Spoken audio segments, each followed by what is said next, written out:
Hello and welcome back to this damnable idealistic crusade. This video is a review of the 45th Republic chapter play adventure classic cliffhanger serial, The Black Widow, released in 1947, and unfortunately only available on an official physical media release as part of the Republic Pictures home video line of serial releases on VHS tape. Now, The Black Widow is obviously a later Republic serial, and when you watch a later Republic serial, or really any later serial, especially after the World War II era, so late 40s, early 50s, this is very much getting into the sort of tail end of the serial's existence. And with Republic being the most iconic and the most famous of serial studios, obviously what kind of happens with Republic will happen with the other studios that were still producing serials at the time. So you can tell the difference between, say, a early to mid 40s serial and a late 40s serial in terms of the overall quality and focus and emphasis on trying to maintain at least some higher production values. It's not quite the same. And so the later serials, particularly starting at this point and going into the 50s, when eventually everybody else started dropping out, and the last couple serial examples are nowhere near the best of what the form or the genre had to offer. So you can definitely get the feeling that there's definitely not quite a running out of steam by this point, but that definitely did happen a couple years down the road. But you can definitely tell that we're starting to get to that point. But what makes The Black Widow unique is that while it's obviously a later Republic serial, it's ridiculously fun and extremely entertaining. And there are several elements that actually do make it several notches above your average serial. And even though this is a later Republic serial, I think it's actually one of their better ones. And so it doesn't have all of the great positives or reach the same heights as the best of Republic serials, but it's so entertaining and enjoyable to watch that it is definitely on up there in the list if you were to rank the Republic serials overall. And from all the ones I've seen, this one is just ridiculously fun. Now, the plot setup is actually pretty nice and interesting one. We have a nuclear scientist working on a atomic rocket engine of sorts, and then you have the individuals who are trying to obtain said secret formula and device. And what they are doing is going around and trying to extract information out of anyone associated with the project, and then they dispose of them. So you have all of these bodies turning up who have been killed by spider venom. And of course, that fits the title because our lead villainess, the Black Widow herself, Sombra, wonderfully played by Carol Foreman, is not only in her normal everyday guise a fortune teller and mystic, but being the Black Widow, it's of course fitting that she kills her victims with spider venom. And the opening of the serial gets right into this because we have the first on-screen murder happen where you see a guy get killed by a spider venom, and the method of which he is dispatched is so wonderfully pulpy and slightly inherently cheesy at the same time that this definitely gets your interest right then and there. And it's so entertainingly done that the serial gets off to a good start, and it lets you know that this is what you're in for, and there's plenty more of this fun material to come. So we have all of these bodies that have turned up, and they're known as the spider victims. So the local newspaper, the Clarion, decides they're going to bring on board famed mystery writer slash amateur criminologist Steve Colt to investigate these murders and, of course, drum up sales for the newspaper as well, because they'll be the ones to break the story. Colt is played by Bruce Edwards, who has, a nice sort of typical clean cut, obviously this is your lead serial hero of this particular adventure, image and appeal to him. But unfortunately, he's a little bit, in terms of the overall, the way the character is written, he's a little bit stoic, so it's not your necessarily dashing serial hero or your swashbuckler type. And this does sort of use the conceit that's now much more popular of the amateur criminologist who is really a mystery writer, drawing on his fictional writing experiences to perhaps give him that sort of outside viewpoint and perhaps solve the crimes on his own that the police can't solve.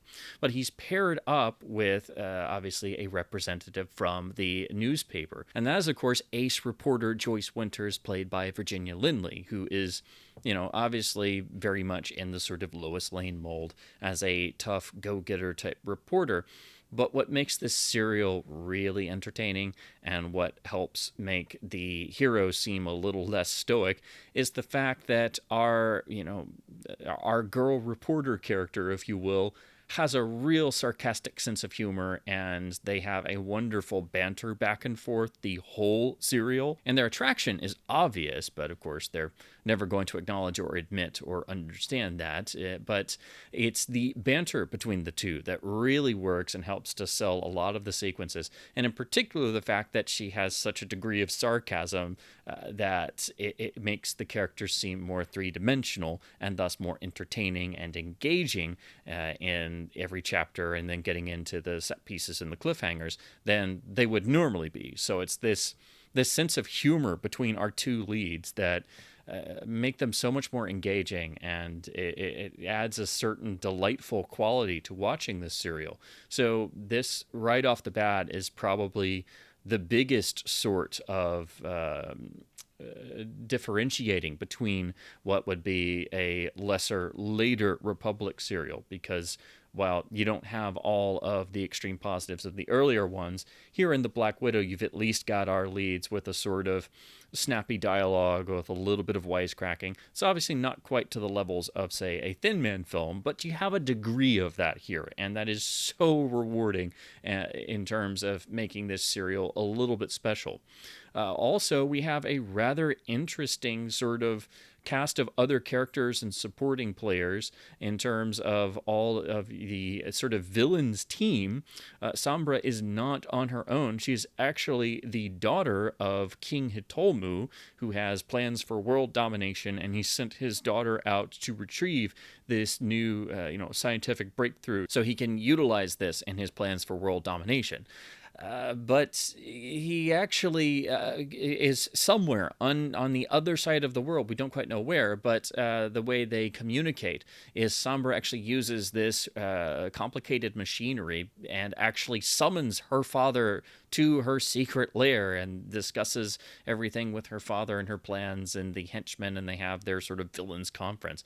So we actually have basically this complicated machinery, and then there's the poof of smoke, and her father is there. And so that kind of begs the question, if you have this magical transportation device that can basically beam somebody halfway across the world in a puff of smoke, wouldn't you be able to use that for your world domination plot already? But, it's just one of those times in watching a serial, even a good, entertaining one like this, where you're kind of wondering, well, you already have this magical technology. Shouldn't you be utilizing it? We further have our sort of henchman characters. We have a nefarious doctor type. The lead henchman is, again, played by the great Anthony Ward, so one of the famous faces of cliffhanger serials, who will be recognizable to all serial fans, is here. So, as usual, you see a lot of familiar faces in terms of even Republic serials here. But what's interesting about Sombra is she's also, in addition to having all of this technology in her secret lair and being a fortune teller, so having this sort of exotic appearance in terms of how she presents herself, but she also is a master of disguise. So this is where we actually go into Mission Impossible territory, because frequently Sombra impersonates other people by making these elaborate masks and then, of course, reappearing as the same actor or actress.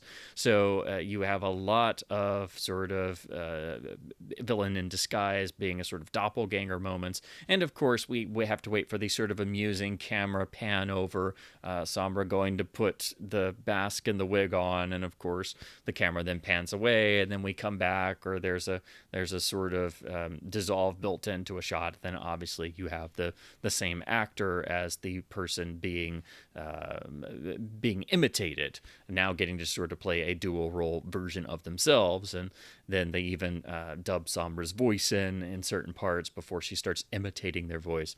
And rather amusingly, her henchmen usually have to capture the person, so then she could take their exact clothes and make sure the impersonation is just right. So it just has that flavor of all the Mission Impossible mass gags and moments with mass and imitating people to try and get under people's radar.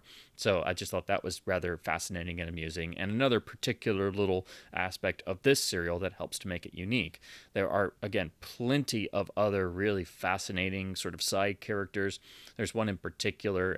There's the little guy who stands outside, who's referred to as Blinky, who pretends to be the guy who just takes people's photographs on the street for souvenirs, but in actuality is the lookout outside of the fortune-telling office. So that way, whenever somebody shows up, or Steve Colt or the police, Blinky sends his little flashing, blinking signal. So there's great energy in our two leads in terms of the performances and that sort of humor dynamic and that sort of sardonic quality to their dialogue, having a bit of sort of classic Hollywood male-female snappy banter. But then there's also great energy in the villainess and the villains having some different technology and then doing all of the mask impersonations and things. So again, these are all elements that help to spice up the proceedings and make this a much above average serial and far better than what you would expect a late 1940s even Republic serial to be like. So these are the elements that make this more fun.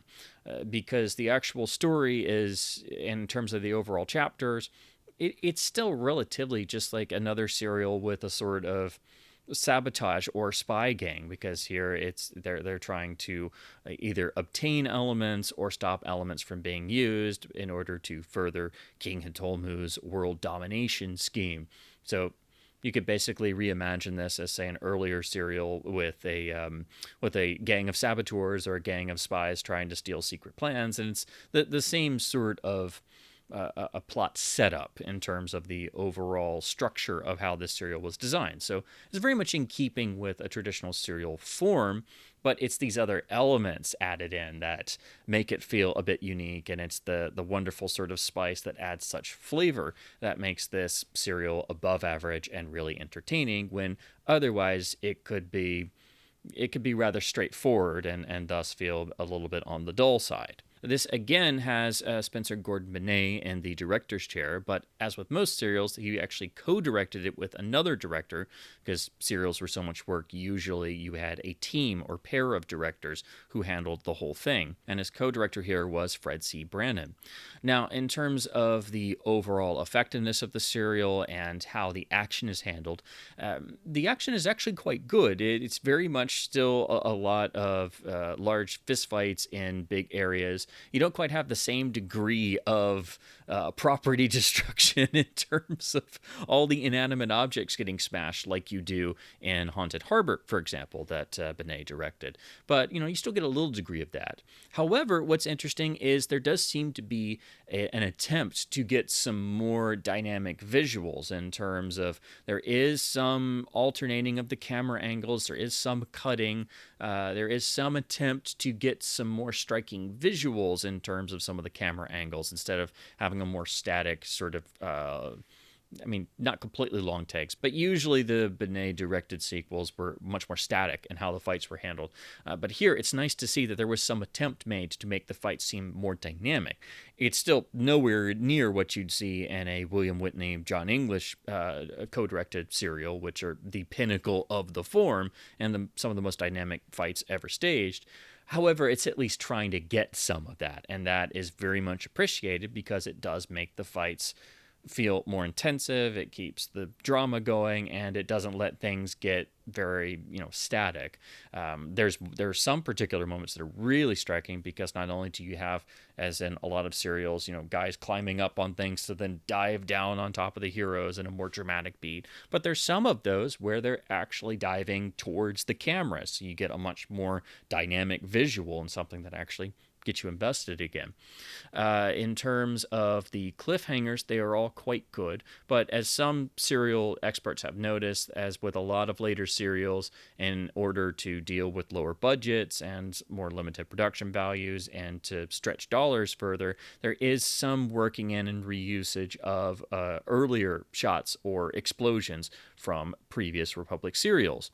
Now, I just really getting into serials, so I've only seen certain ones, but there are certain moments here where they are very craftily utilizing and re-editing parts of, say, explosions from an earlier 1940s Republic serial and reutilizing that here in terms of some of the cliffhanger explosions or other bits of action or explosion footage. And to know that and then go and look and try to identify it shows just how crafty they had to be at editing and how well done they are in some examples like this. Practice would continue, of course, and as serials started to kind of wind down, they would unfortunately have to rely on this more and more, and it got much more obvious, and the editing was nowhere near as crafty in its usage of what was ostensibly stock footage from earlier serials. So the sort of further you go, you'll realize that the Black Widow is kind of an anomaly in that it's at a much above average late period serial with some unique elements. And you go a couple years down the road towards the end of serials and you don't have any of those unique elements, and the usage and relying on previous stock footage grows and becomes plainly obvious after a certain point. Once again, all the effects work, whether done for this serial or from pre-existing stock footage, is from the incredible Lydecker brothers, so you will, as always, see some absolutely amazing model work. Particularly their explosions are unbelievably excellent. They were really without any competitors in their field when they were in their prime at Republic, and most studios would eventually kind of have to try and call on them when they had to do big action sequences because they didn't have a major effects department, and no one could match their work in terms of model work, explosions, and opticals and special effects for any sort of action sequence. They were without parallel in their field. So you see their amazing work throughout this serial, again, whether new for this serial or from some pre-existing footage craftily re-edited into some of the sequences. The cliffhangers are all solid and good. I think some are much more impactful than others, but then interestingly there are one or two that go for the sort of low-key approach, sort of like what you see, for example, in one of the really great low-key ones in Drums of Fu Manchu. We have one here where Steve Colt is in a hospital, ostensibly sedated, and we have Sombra coming in and impersonating a nurse and coming at him with a hypodermic loaded with poison, and that's the cliffhanger. And it's really well done, and it's nice to have a sort of change of pace, to have a nice low-key suspenseful one as opposed to a death-defying how are they going to get out of this typical cliffhanger. That being said, there are two cliffhangers here that I think are really well done and are my favorites in the whole serial. One is at the end of chapter 4, which is really well done on several levels. You have Steve Colt fighting guys in a plane where they're actually fighting in front of the open cargo doors while in midair. So if you've got a nice aerial battle, you've got lots of peril. But if that was not enough, the villains had previously kidnapped Joyce, unbeknownst to Steve, and she is actually bound and gagged and locked away in a trunk, which is among all this cargo that's actually sliding around in the plane and falling out of the cargo doors. So while he's fighting for his life and trying not to fall out of the plane, and of course having to worry about the pilot flying the plane, unbeknownst to him, she is about to die, and in the process of this, she actually wakes up and doesn't quite know what's going on. So we have lots of cutaways to her locked away in this trunk. And then we see the trunk get precariously closer and closer to the door until it finally does fall out in the cliffhanger. So That's a really well done, fun one that has a lot of sort of adventure cliches in a lot of ways. Will make Bond fans, of course, flash to the end of the Living Daylights and the cargo plane sequence. So, as always, you can see many sort of Bond parallels because Republic serials are part of the backbone of all action films and adventure storytelling. So, you see any of these and you'll recognize sort of classical adventure storytelling elements or set pieces or setups that will, of course, feel familiar. The other one I really love in terms of cliffhangers is actually at the end of the next chapter, chapter 5, where our heroes are lured to one of the villains' hideouts in a sort of underground cave, and they think they've got the drop on the villains, but actually the villains have rigged the whole place to explode. And so, in a really incredibly effective shot, again, courtesy of the Lydecker brothers, the cliffhanger of chapter 5 is our hero and heroine on a sort of minecart on this track, trying to escape in the tunnel back outside as they're being chased by a wall of flame that is rapidly rushing forward to engulf them. And thus we get the wonderful, then, cliffhanger there at the end of chapter 5, which of course will make Bond fans think of the flames in the mine tunnel sequence in The World Is Not Enough. So, as with all action cinema, you can always draw some kind of line back to the classic adventure serials.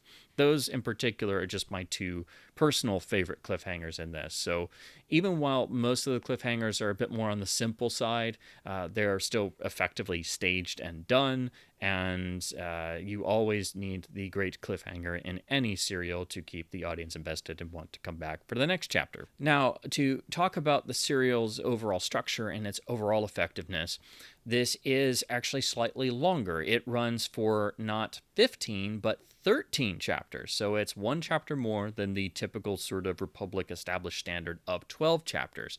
And they didn't do this often, so that's why it feels kind of weird in terms of it's 13 instead of 12. They usually would do 12 chapters, and if it was a bigger or more expensive serial, or they put a lot more into the production, they would stretch it out to 15 chapters. But it was very rare that they did 13.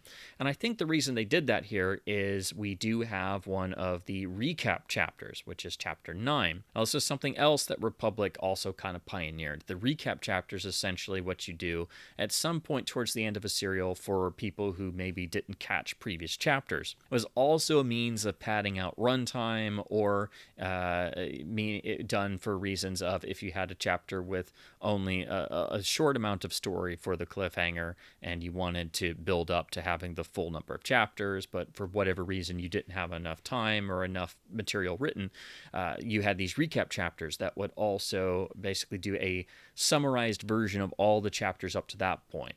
It was ostensibly meant to catch up all newcomers, so that way you got more of the story beats if you'd only caught some of the chapters, or if you were just starting here at chapter 9 of this serial, you could at least get caught up in a greater degree than you got with the usual opening caption cards that set up each individual chapter and are iconic for Republic serials. But again, those would only give you a bare one-sentence minimum, mostly about the cliffhanger from the previous chapter. So some serials like this have the recap chapter. Here in The Black Widow, it's chapter 9, and I think that's what pushed this from 12 chapters to 13. And of course, the recap chapter is basically the first version of what is now commonplace in television series as having the little sort of episode recap at the start of most series television episodes. So this concept basically became so ingrained in various parts of the industry that it became a new sort of standard, and most people don't realize it actually comes from the cliffhanger serials. But of course, when you're watching through this, you don't really need the recap chapter, so it does feel like a little bit of padding for time, and it goes through things you've already seen, but in a very summarized way.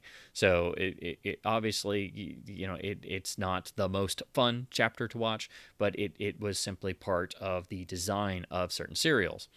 The actual overall plot is effectively done, and with the additional elements of the sort of more fun aspects of the villains and the mask impersonations and the snappy banter between our heroes, it adds up to a rather above average, very effective serial.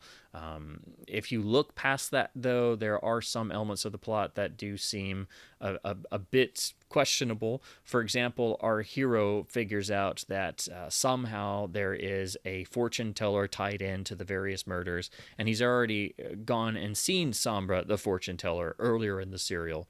And so there are at least 2 points in the serial where he's going around and actually interviewing and investigating up on all of the various fortune tellers in the area, and he doesn't realize that the very obviously weird and seemingly villainous fortune teller he's been to more than once is probably who he's looking for.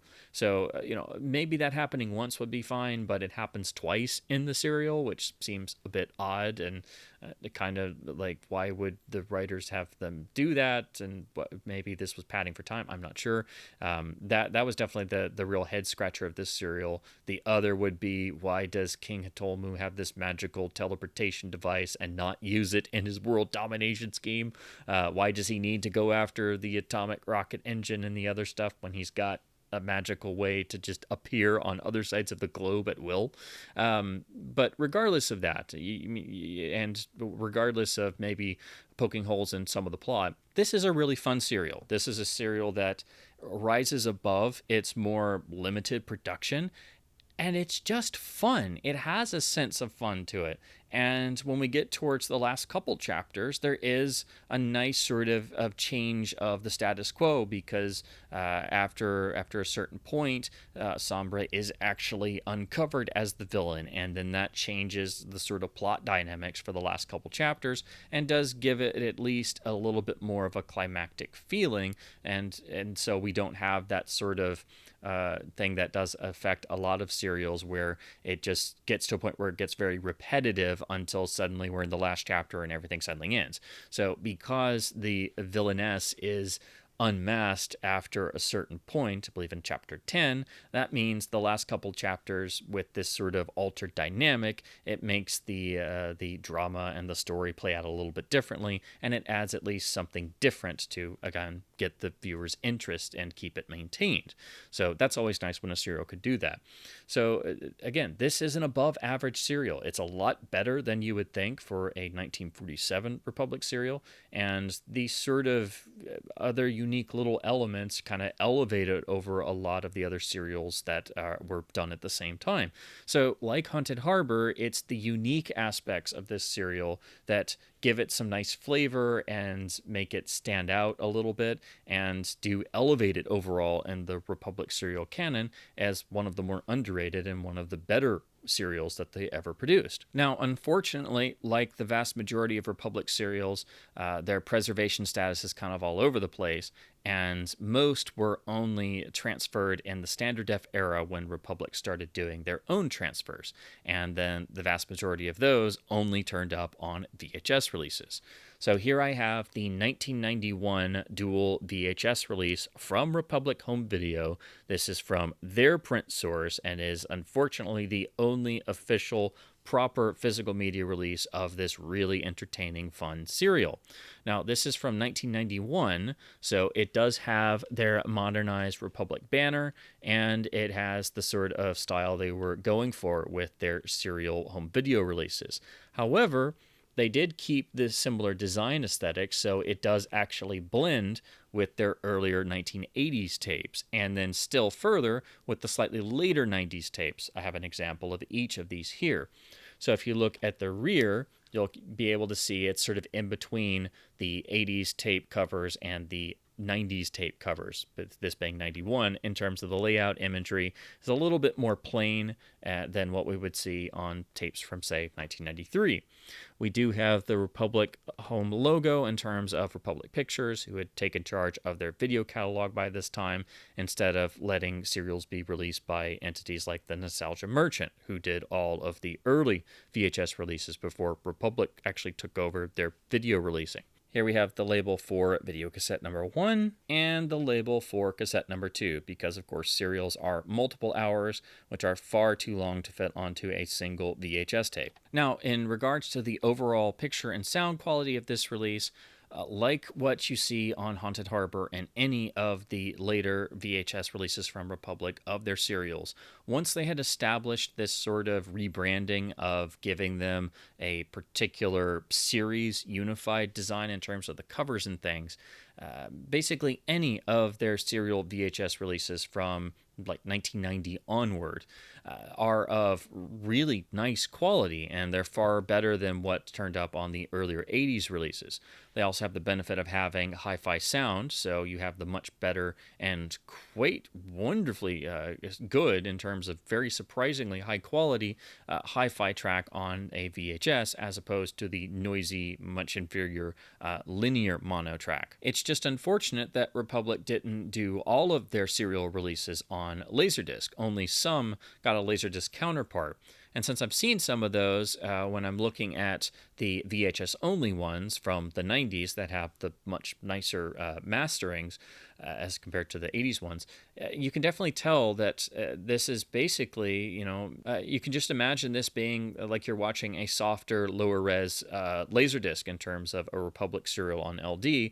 It's, the same master that would have been on a Laserdisc, and it looks quite nice even on VHS, obviously just with lower resolution, some aliasing here and there, and having hi-fi mono instead of digital PCM mono.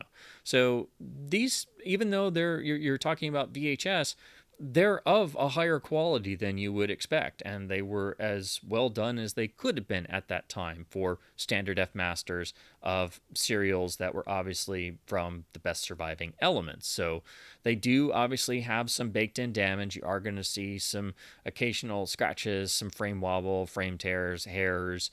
So a very few infrequent, maybe a missing frame here and there. So they are transferring their best print sources at the time. So any damage that's inherent is going to turn up in this transfer. It's usually very minor. It's nothing major. Although there are some spots where some of the credits and certain shots do have a little bit of window boxing. And then, as is common on most older serial releases, the opening caption cards that set up the chapters, which has the little character headshot and the iconic Republic single sentence description. Those are either window boxed or a little bit cropped, but that's what you have to come to expect because most older serial masters are like that. And by this point, another sign that this is a later serial, we're only down to one single sentence card as the setups for those. Republic used to have sometimes multiple cards and then multiple different character cards to set up a chapter, and it's a nice atmospheric way to set up the start of a new chapter. But by this point, that was very much simplified and streamlined down to just usually one or two cards only with a single sentence, and that was it. But at least all the chapters are complete, and we don't have any sort of retitled reissue chapters here. They're all their original title cards. Chapters 1 through 7 are on tape 1, and chapters 8 through 13 are on tape 2. This is a really well done VHS release, and it's just a shame that Republic didn't release all of these video masters they had made during the DVD era when they were making DVDs. One or two they did put out, like their Master of Adventures of Captain Marvel. So if you look at that DVD, it is literally the same master that was on Laserdisc and VHS. And that would at least be a way to get these serials in better circulation and in at least slightly better quality, because you then have a 480p DVD presentation of an old standard F master as opposed to VHS or Laserdisc. Unfortunately, serials don't have a lot of care put into them in terms of most people aren't even really into serials or aware of the concept because the form is such a dead art in 2023. But also they've never been properly preserved or taken care of, and they really require brand new scans. But that requires quite a bit of money and time invested because it's not like a 90-minute feature. You're talking usually 3 to 4 hours per serial. It's a lot of chapters, it's a lot of titles. Trying to find complete film elements, everything is more difficult simply due to the length of a serial and the fact that most are going to be in pretty rough shape because they were repeated and worn down and reissued many times, or cut down and reissue versions, or as in the case of the Black Widow, actually recut and reissued as a short-lived television series recut under a different title. So it's hard to find proper film elements, and then it's also more difficult to do the whole process simply due to the amount of wear and tear and the sheer amount of material per serial title. So at least getting these maybe out as standard def DVDs from a releasing entity from these masters, if these video masters still exist, which I'm sure they probably do, would at least be an easy way to get something out there. But they really do require proper preservation, brand new scans, and unfortunately, we've only seen a real handful of serials get that treatment and even get decent Blu-ray releases. There's agonizingly few truly great serials on Blu-ray in terms of HD presentations. And for Republic serials, the most legendary of all adventure cliffhanger serials, with the greatest amount of influence of all serials, to be still mostly confined to VHS tape releases, going back to the early 1990s and really even further, some all the way to the start of home video. And there are certain ones that go all the way back to 1981 tape releases, or even further back, and that is your only available official physical media release, is absurd.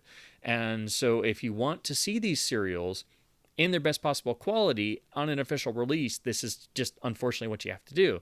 Now, there are a lot of unofficial versions floating around and a lot of uploads on YouTube and online everywhere that come from all kinds of different sources of varying quality, but most of them usually are derived from the best and only physical source, which means you're usually going to be looking at somebody's copy or dub of the VHS tape. That's what Haunted Harbor is stuck like, that's what Mass Marvel is stuck like, and that's what you see on most versions floating around online or bootlegs or things of the Black Widow. They're usually a copy, usually not very well done, of the VHS tape. So unfortunately, the VHS tape is just about the best you can do, short of getting into fan attempts at preservations or getting original, probably 16 millimeter prints of the whole serial yourself. And that, of course, is a very expensive proposition, and most likely even 16 millimeter copies of chapters are probably not going to be in as good overall shape as the Transfer Republic did back in the 90s, even though it's only standard def. Their materials were, of at least for this serial, in nice quality. So it's just really a shame that this is what we have to do to be able to look at these just incredible treasures of the Republic serial library. And that's also a reason why I wanted to start doing more of these video reviews, the more serials that I see, to talk about their unfortunate lack of proper preservation. And I've also been waiting to actually look at each serial until I can find the best available version, because watching a serial on a crappy upload somewhere is not the way to see it, and usually detracts from the viewing experience. And sometimes, unfortunately, the quality is very limited even of the best official releases. However, here with the Republic-made VHS tapes, and especially the ones made in the 90s, they're about as good as they can be. Even though you have to go back to VHS for these, if you have a good VCR and you can find these at a good price, because of course they're not common and they are tricky to find and not pay through the nose, unfortunately, because nothing is easy in the world of out-of-print physical media. They're fun and they're enjoyable to watch, and you get the sort of nostalgia trip of actually watching a cliffhanger serial spread out over a period of time on a dual VHS release. So you're actually watching a couple chapters, ejecting the tape, coming back the next night or a couple nights later, or maybe the next week if you want the true traditional one chapter a week experience, and then popping the tape back in and picking up where you left off. So there's a bit of a nostalgia trip there, and it's kind of fun to do that. And I know I'm probably one of the only people doing that in 2023, but it's at least the process of watching a serial on VHS or Laserdisc is actually somewhat enjoyable in that way, in that sort of sense of making you physically participate with the actual physical media. And again, it should be stressed, always split up a serial. They are not meant or designed to be watched all in one go, and you'll drive yourself nuts. It's best to watch one or two chapters at a time and spread it out over a period, but not too long, because if you spread it out over like a couple months, you'll probably forget things and lose interest over time. It's best to maybe watch 1 or 2 chapters at a time, but do it within like maybe 1 to 3 weeks, unless you're going for the theatrical 1 chapter a week experience. So those are my thoughts on the really fun Republic serial, The Black Widow, in its only official physical media release on the 1991 Republic Pictures dual VHS set. I think this is a wonderful serial to give a spin if you're interested in looking at more serials, and especially if you've never seen a later Republic serial or thought most later serials just weren't very good or were much lesser than the sort of heyday of serials. This is one that might change your opinion. This one has a lot of fun elements, even if it is still obviously a later serial. It's those fun elements that elevate it and start to at least make it even approach the sort of heyday of the serial. So this is actually one of my favorite serials so far, and I really enjoyed it. So I would recommend this to anyone looking to get more into serials and Republic serials. You just have to track down the VHS tape if you want an official best released version, or if you're just looking at online uploads, it's pretty much just going to be a copy of varying quality made from this same VHS release. So as always, I hope my babblings about films, film culture, and the magic of both the serial form and the Republic cliffhanger serial has been at least somewhat fun and informative. I do really hope that someday that serials are given better treatment in terms of preservation and presentation with new HD scans and restorations. At the very least, we have seen a handful of Republic serials hit Blu-ray, although nowhere near enough, and none have really gotten the painstaking restoration they deserve.